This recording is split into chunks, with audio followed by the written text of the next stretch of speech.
नमस्कार मित्रांनो, मी अमल वसंत कराड, राहणार जळगाव तालुका निफाड जिल्हा नाशिक, राज्य महाराष्ट्र. हे बघा, गहू काढून झाला आणि कुट्टी करून रोटरीच्या साहाय्याने माती आट करण्याचं काम चालू आहे.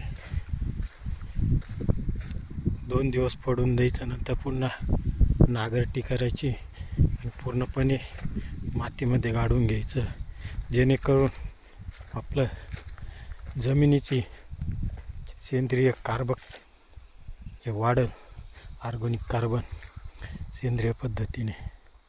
आणि हे जो पालापाचोळा जे राहतं, चिपट किंवा गव्हाचं काड, हे रोटीच्या साहाय्याने बारीक करून माती आट करून जमिनीची पोत सुधारण्यासाठी हे खूप उपयोगी येतं.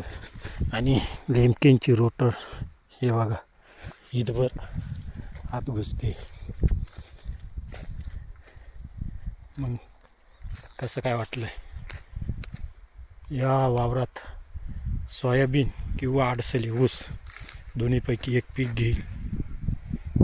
इकडे ऊस आहे, हेच बियाणं वापरू किंवा मग सोयाबीन घेऊ.